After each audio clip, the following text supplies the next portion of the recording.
And away we go. It's another edition of the Arrowhead Pride Editors Show. My name is Pete Sweeney. I'm the editor-in-chief of arrowheadpride.com, joined once again by my esteemed executive editor, John Dixon. We're also joined today by our Arrowhead Pride podcast producer, Steve Serta. The Chiefs have advanced to the divisional round after their Saturday night win over the Miami Dolphins. It's funny that we have a schedule all year where you really never see Saturday games, John, and then the most important game of the season ends up being on Saturday night, far different than how you played the rest of the season. It is. It's very odd, and it's very odd for this to be a Monday where there's nothing going on until there are the last two wild card games, which was only supposed to be one wild card game. This whole weekend has been completely crazy on just about every level. Yeah, what John is referring to is Steelers and Bills.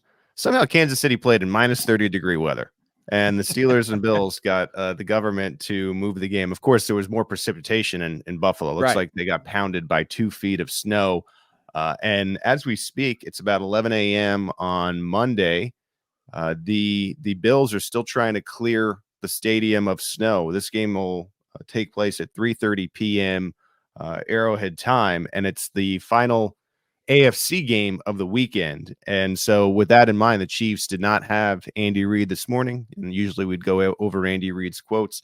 They won't have them until the first day of the practice week, and right now it's either going to be the Chiefs at Bills or the Texans coming to Kansas City to play the Chiefs. We'll get into those times and scenarios at the end of the show, but I want to stay right now with this Chiefs and Dolphins game, and let's open it up for our world-famous Marinated Takeaways.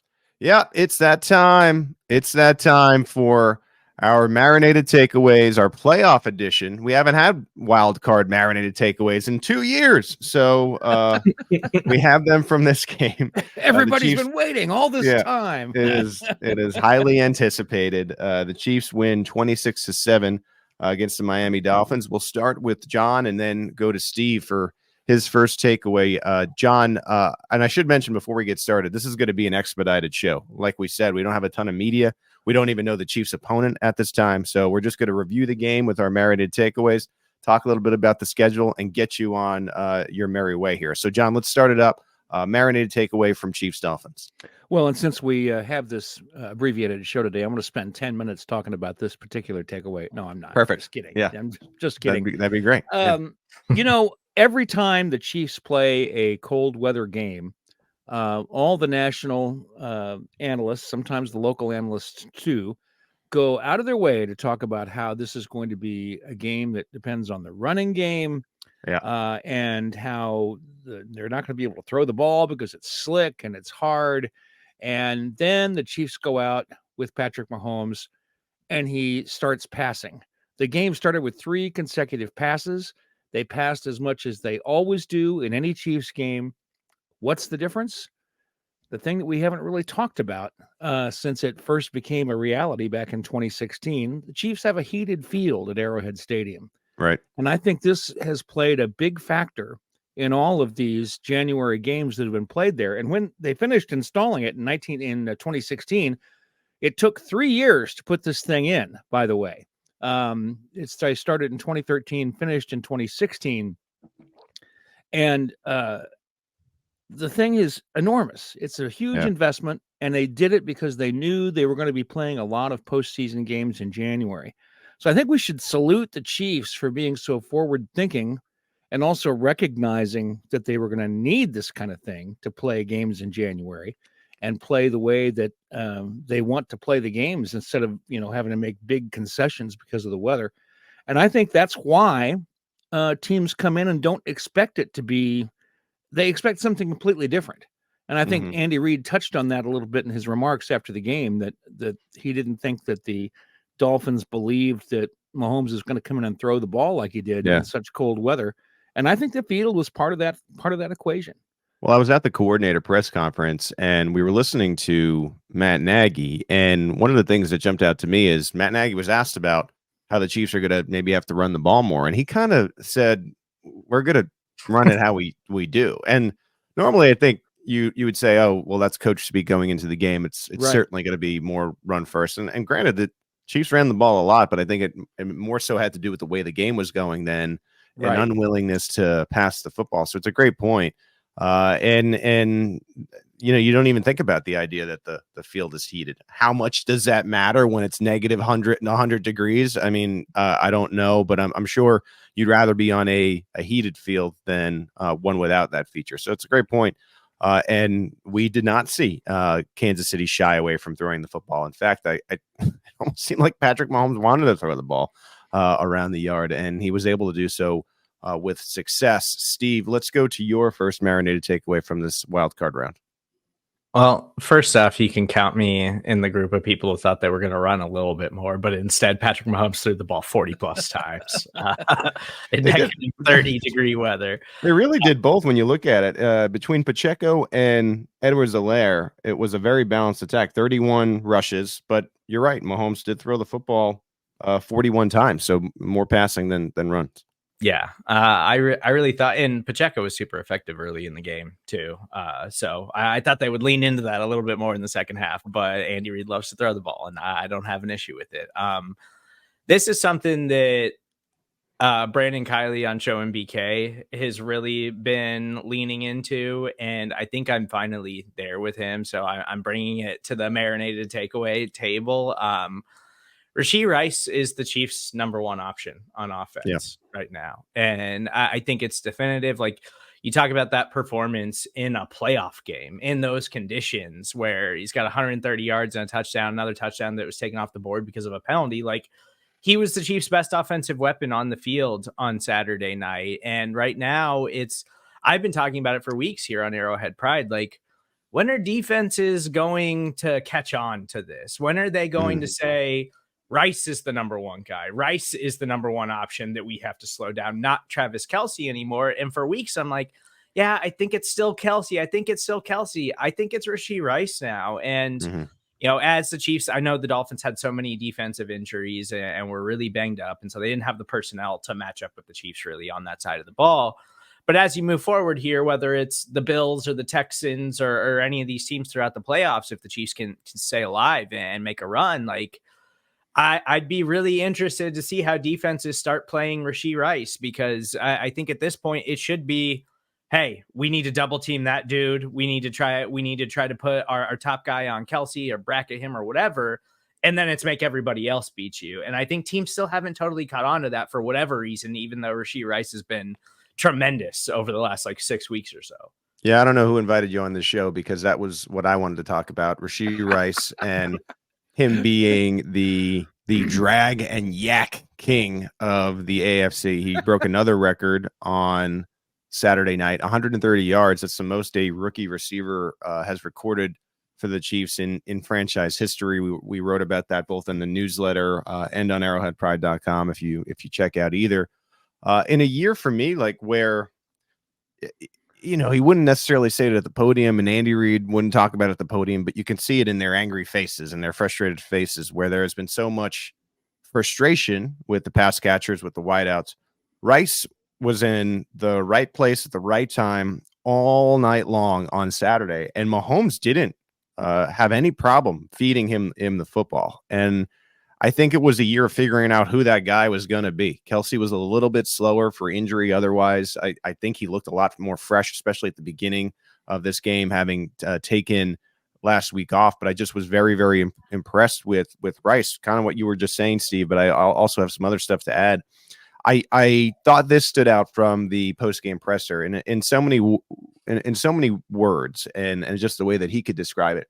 I think this is what we see with Mahomes and Kelce when we talk about that mind meld. He said he's progressed a lot since the beginning of the season, and this is Rice. A lot of our offense goes off of man and zone defense, as far as if it's zone or man at the beginning of a play, it could change, and you'll be able to change your route in the middle of the play. And so we've always been wondering, why can Travis Kelce just go wherever he wants? Because it seems like if there is a zone coverage look, they have the freedom to go find the soft spot, so to speak, where there are rules built in. And it seems like Rice, maybe as he went through the season, had to really like learn that nuance of the offense. And you could just tell that he is more than comfortable with it right now. And I know that a lot of people are looking at this year, and I think, yes, he has definitely become the number one option through the air, but I think he's going to be an integral part of the offense moving forward.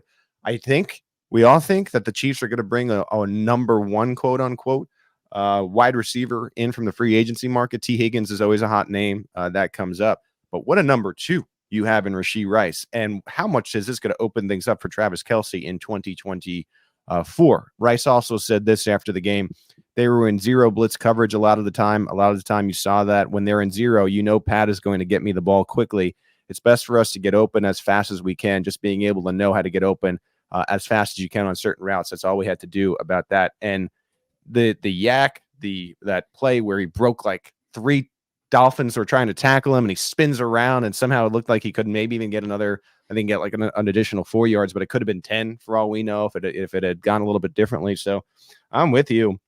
And it's right in time. I mean, you're at a max confidence level for the rookie at a perfect time of the season when you need it. And they've been trying to figure out, okay, and I know Rice showed a lot of progress from the middle of the season forward, but I just think to your point, Steve, and just adding on to mine, like I think Saturday night was an exclamation point for Rashee Rice, and the sky's the limit of what he'll do the rest of the postseason, however many games it goes. But I just think even forward, the Chiefs got another one. We talked about for years how they were seeking a cornerback and they never drafted the cornerback. And Brett Veach can't identify early round defensive backs. Well, Trent McDuffie's pretty damn good. I know he had that one play against Tyreek Hill, but he's an all-pro.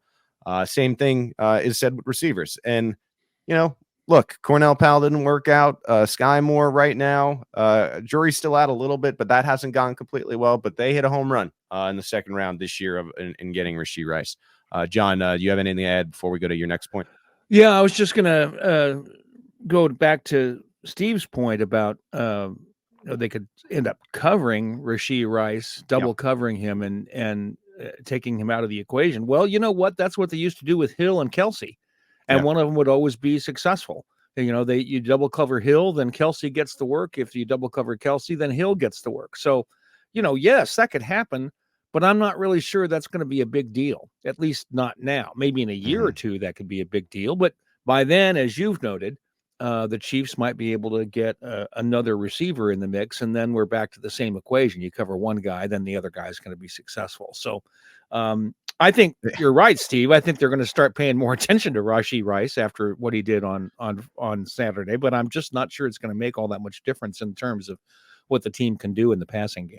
It feels like, and this has got to be really frustrating to the other AFC teams that are still left in the dance right here. It just feels like the Chiefs figured it out at the last second. All right, the offense has been disappointing this entire time, but oh damn, the Chiefs have figured it out. They've really, and now I think they have a good as chance as any team. And I had my doubts going into the playoffs, and I'm not saying they're definitely going to lift the Lamar Hunt Trophy and win the AFC, but I feel a lot better after this game than I did. And, you have those red zone issues. My other points about defense, so I'll very quickly just talk about that. You got to figure out the red zone. I wrote this on the site. I still feel that way 2 days later. I think you're getting to the point where you're going to have to turn some of these into 6. You can't just have Butker kicking 6 field goals a game, especially when you know that these other teams have good enough offenses to score. But been impressed. Been really impressed with Kansas City's offense and kind of figuring this thing out. All right, John, let's go to round 2. What is your second Marinated takeaway from the Chiefs' 26-7 win over the Dolphins? Well, I'm just going to piggyback on what you just were talking about, the red zone situation with the offense. Yeah, they got to figure that out. When you get into the red zone, you need to score touchdowns. There's no doubt about that. I don't think the team needs to say, oh, well, we'll just depend on field goals. That'll be enough. But the thing is that there are going to be times that it is enough. Yeah. And Saturday's game was one of those times. And, I don't think the defense is always going to be capable of holding the other team to 7 points. But if the Chiefs do, they're going to win that game. That's just the way it is. You can't hold the Kansas City offense under under 7 points in a game. I just don't think it's reasonable to have that expectation. Yeah. So if the defense can actually hold the other team to 7 points or 10 points, they've got a win in the bag. They can get that with Harrison Butker kicking 2 or 3 field goals or 4 field goals, even if they don't score a touchdown. I wrote about this on arrowheadpride.com after the game. You know, there was a time that when the Chiefs had a fantastic defense in the 60s, it was very, very normal for Jan Stenerud to completely outscore the other team, which is what Harrison Butker did on Saturday night. That doesn't mean that we should depend on it, because there's going to be times that doesn't work. The other team gets 17 points, which the Chiefs have allowed, I think, half a dozen times this year, that specific score. And I think that's about what their average is over the course of the season. You're not going to be able to depend on field goals. So they're going to have to score some touchdowns. But they did. They scored 3 touchdowns. One of them was taken away by a penalty.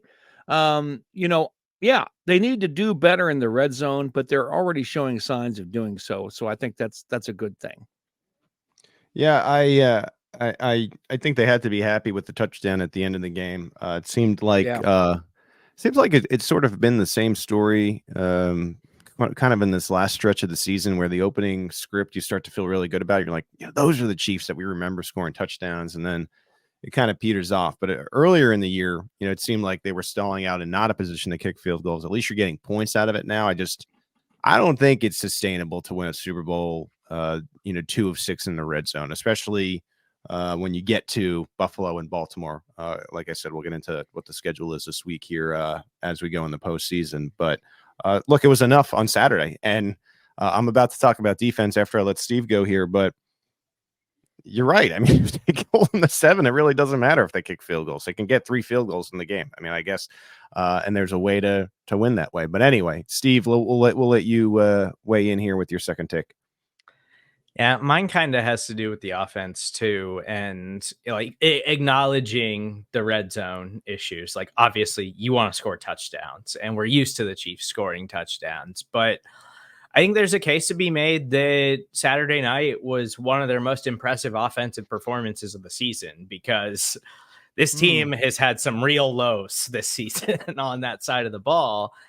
And I think you mentioned how late they figured things out, but it does feel like they finally figured things out. It's just, this is the formula for them. And you can see a path where, as long as they don't have the back-breaking mistakes, this offense is good enough where if they can just move the ball and not turn it over and come away with something instead of game-changing turnovers like they had so much of the season, that Raiders game is the best example of that, because they specifically lost that game because of back-to-back pick sixes. And that was kind of, I think that was the lowest point of this just turnover plagued mistake season. And this formula is the formula that can absolutely work for them, because that defense is good enough to go up against anybody in the NFL and give them problems. And so for me, it's like the offensive formula can succeed like this as long as they don't have turnovers, as long as they don't have the back-breaking mistakes, where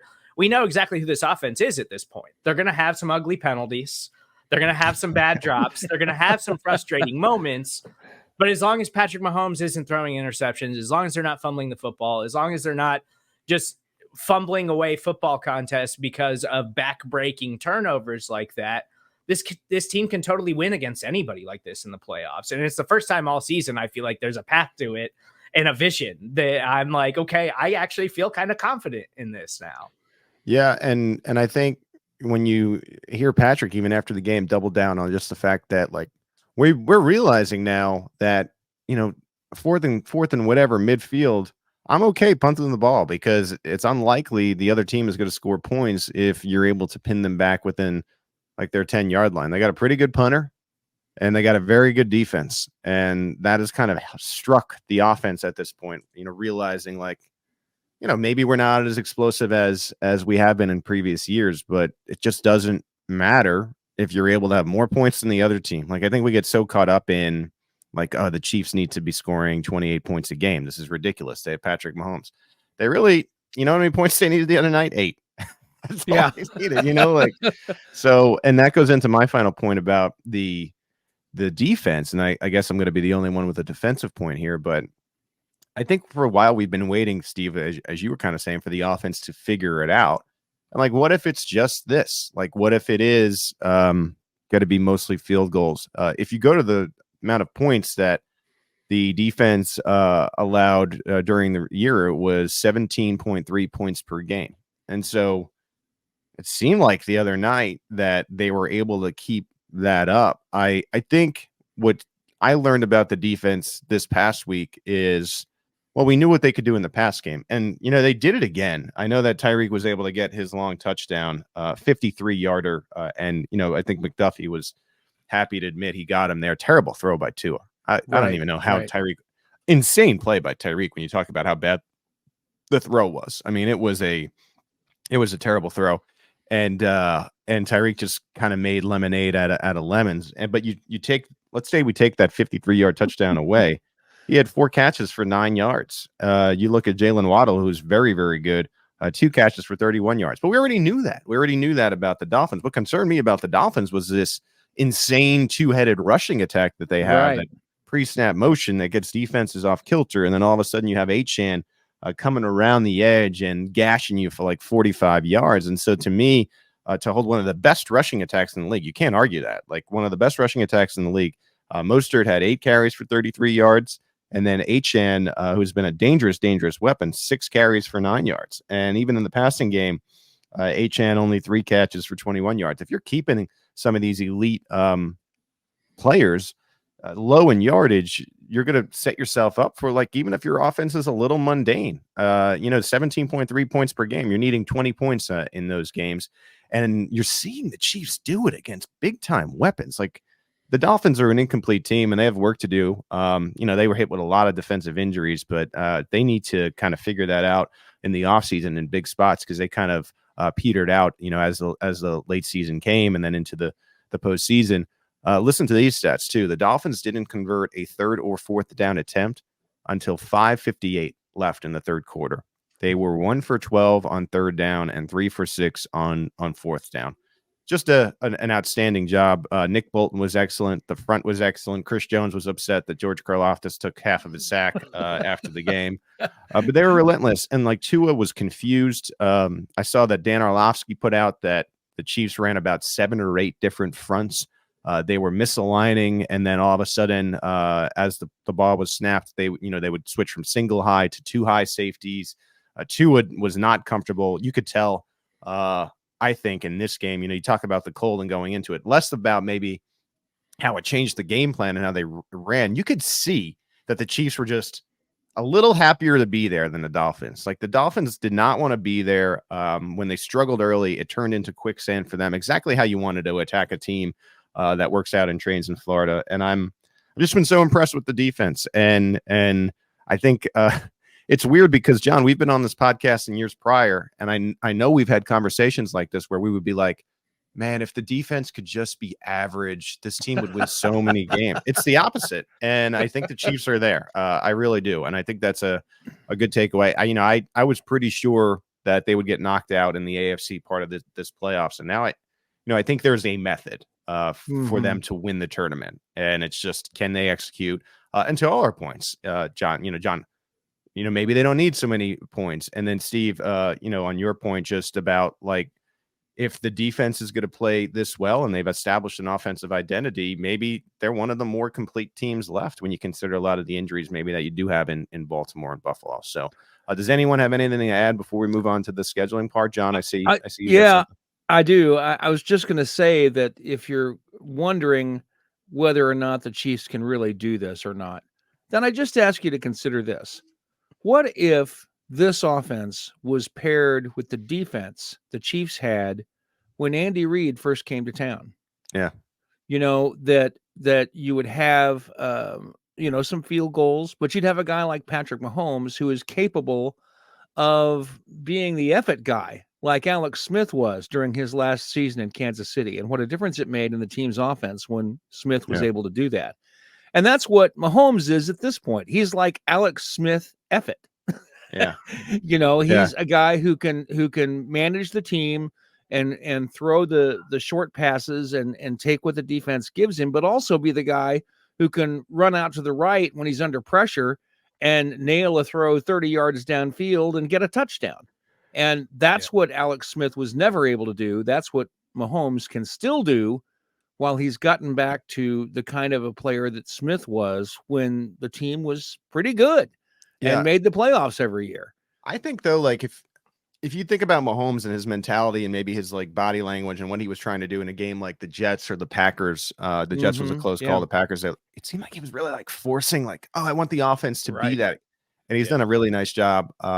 I think of maybe even like being a little bit more conservative, Steve, and sort of taking what's there and leaning into your point, Steve, which was just minimizing any kind of mistake that might put the defense in a precarious situation. Well, and I almost feel like it flew under the radar a little bit because the defense was so special on Saturday night. But you could see the playoff switch flip for Mahomes. Mahomes was excellent in awful conditions where it looked like Tua could barely throw the football out there, and Mahomes is still just out there just throwing lasers all over the field in those kinds of conditions. And also, I think final thing, but before we take a break or whatever, but Steve Spagnuolo, like we were talking about it for a few weeks, it kind of felt like there was the defense was getting off to these slow starts, like maybe teams were kind of figuring things out, and I've never been more convinced that they were just hanging back and waiting for the playoffs to totally unleash Steve Spagnuolo and this defensive force that they've got going on right now, because he was absolutely excellent. They were excellent, and it was just an incredible performance by them. Yeah, that was my question, Andy Reid, just about Steve's plan, because Tua looked lost. I mean, he did, and he didn't. I mean, the Dolphins didn't have a chance with Spagnuolo's plan. I mean, should have been a shutout, really. I mean, the only points that they managed were on that one play to Tyreek, and Tyreek's going to get you. He's just one of the best players in the league. And so, also, you know what? Some really nice words by Tyreek about Arrowhead after. He can be a pain in the ass with some of the things that he says, but he did comment and compliment Arrowhead, and a lot of emotion being back after the game.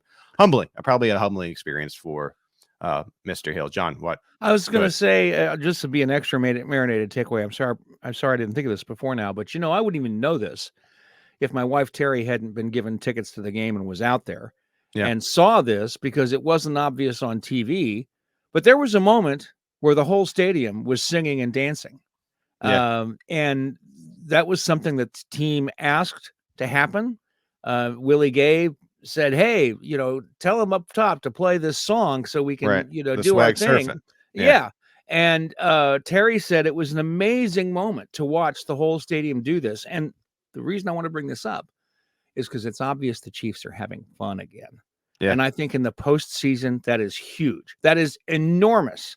When the Chiefs played in 2019, they were having fun because nobody expected anything of them. They had this young quarterback, and nobody thought, oh, yeah, they're going to win the Super Bowl because they've got this hot quarterback. No, they were the young team. Everybody thought they were going to lose out. They didn't, because they were having fun. And a year later, when they went to the Super Bowl, they were not having fun. You could tell when they walked into the stadium, they were thinking about it as too big a deal. They're not thinking about it that way. And I think that makes the Chiefs very, very dangerous in the postseason. Nobody was having fun that night except for Shaq Leonard and Tom Brady. Everyone was wearing masks. Right. No one could talk to the player. What a terrible time. We're not that Super Bowl doesn't even count. Put an asterisk on it. Like the NBA bubble championship. That's what that was. All right, we're gonna take a quick break. When we come back, we will go through the remaining schedule, make a couple quick predictions, and call it a show. You're listening to the Arrowhead Pride Editors Show. Back here on the Arrowhead Pride Editors Show, a little expedited show for you today, which so much uncertainty with the Kansas City Chiefs. As it happens, again, right now, live time recording. It is 11:36 a.m. Arrowhead time on Monday. We got two games coming up. It is the Steelers and the Bills at 3:30. And then a little bit later, it'll be the Eagles and the Bucks, which will officially wrap up Wild Card Weekend. But the Chiefs are eyeing that first game, the Steelers and Bills, because that will dictate not only who they play, but when they play. In the case of a Steelers upset, the last I checked, now that they moved the game back, they were 10-point underdogs. So this would be quite an upset. But hey, we did see the Packers blow out the Cowboys yesterday as Yeah. 7-point underdogs. So you never know. If the Steelers pull this off, the Chiefs would host the Houston Texans, and that would take place on Saturday at 3:30 Arrowhead time. So if we get the Saturday schedule, Chiefs and Texans at Arrowhead, you'll have all of the media, Andy Reid, Patrick Mahomes. Everything will begin tomorrow, Tuesday, Wednesday, Thursday, same as last week, where you lead into there'll be the Saturday afternoon game, which is a great slot, so let's go Steelers. And then Sunday, if the Buffalo Bills take care of business at home against the Steelers, the Chiefs will play 5:30 on Sunday in Buffalo. And so they would conclude the weekend. So again, very fast here. Steelers win. Chiefs start the weekend at 3:30 on Saturday against the Texans at home. If the Bills win, which is what we expect, it's likely to be 5:30 p.m. on Sunday. Chiefs traveling to Buffalo. That would break a streak of 14 straight, John, AFC home playoff games, which is, as I understand it, an NFL record. How do you think this game goes between the Pittsburgh and Buffalo? Do you foresee anything crazy happening today? It could. I think the Buffalo Bills have a very good chance to win this game. I think you have to have that opinion about it. But I would just say that the Steelers have been a team that has overachieved in big moments this season. They beat the Ravens twice this year, for crying out loud. Right. And I think they're going to be motivated to beat the Bills, not just because it's the playoffs, but when they went to Buffalo last year, they were beaten 38-3. And I think that's the kind of a regular season game that they're going to remember and want some revenge for. So, and I think also in a situation like that the team that won the last time by such a big score can go into it kind of overconfident. Yeah. And get surprised on the field. So I would say that 10-point point spread is too high. I think the Steelers have a better chance to win the game than people probably give them credit for. But well, you I better don't go know over if to they Kansas. actually will. You better go over to Kansas then, John, and access our friends at DraftKings Sportsbook if you feel that's wrong. The one thing I want to say about this, I think the Bills are going to win this game. I do think they're going to have it in hand. I just think they're a better football team all around right now, playing good at the right time, and it's at home in their environment, so on and so forth. I think that place is going to be rocking in a few hours here. I think there's an angle to this thing because I know a lot of Chiefs fans are hoping the Steelers do this, and so there's another home game. There's an angle to this where you almost can take your medicine because I think Houston has a pretty good chance of making it a game against Baltimore. So you take your medicine with the Bills, and if you could manage to beat the Bills in Buffalo next week, I know we're getting ahead of ourselves, but if you can manage to beat the Buffalo Bills next week, in that late game, who knows what's going to happen between Houston and Baltimore? Super house money with Houston, and to me, they're a better team than the Steelers, who would be going in an upset to Baltimore. And John, you mentioned that the Steelers actually were able to beat the Ravens twice. Really hard to beat a team, as we've always said, right, 3 times in 1 year, especially traveling to their building. So as far as the AFC Championship goes, you can make a case that there actually might be a better chance for the Chiefs to host the AFC title game if the Bills win today, which is a weird way to kind of work it backward for you. But if you just consider that Patrick Mahomes, if you really look at his career splits, he's a better quarterback on the road than he is at home. Right. Nobody wants to hear that, but he is. I think it's like 8 or 9 points in terms of passer rating. Yeah, So it's significant. Yeah. Either way, you can make a case that there are positives for the Chiefs, regardless of how this thing plays out. Like I said, I think Buffalo does take care of business. And, if they do, which we expect late, they'll have the late game Sunday. So again, media would start Wednesday, Thursday, Friday. So we are all waiting to see the result of this football game to plan out our weeks, John. And that's the life we live in right now. But I think Kansas City does a really nice job taking in national games, regardless of the implications on the Chiefs. But I expect this game to be heavily watched within the Kansas City Metro, John. I would absolutely think so. But, I said a week ago that I've come to the point that I think they should just bring them on. Whoever the opponent's going to be, I think the Chiefs should go out there and just take them on and do the best they can, because I think And I feel more confident about this, just like you do after Saturday's game. The Chiefs have a really good chance to make something happen in the postseason. Will they win the Super Bowl? I don't know. I think it's fair to wonder whether they can win 4 in a row against the best teams in the league. But we're a long way from thinking they were going to go one and done. They haven't gone one and done, and I think it's possible for them to make it to the AFC Championship game. It's possible for that game to be in Kansas City, but I don't care. It's gonna play out the way it plays out, and I think the Chiefs are in a position that they can play well against any team that's still in the dance. All right. Keep it locked in at Arrowhead Pride as we will give you updates throughout the week. We'll have an article up later today once this gets determined as to who the Chiefs are going to end up playing here and what time it'll be. We'll lock that in on our site, and then we'll go through with our week with the injury report and the podcasts and continue to roll. The Chiefs are will be one of 8 teams left in the dance, and we'll see if they can keep the week or keep the playoffs going and find a way to repeat as Super Bowl champions. If you're interested in more from Arrowhead Pride, you can go to arrowheadpride.com/subscribe.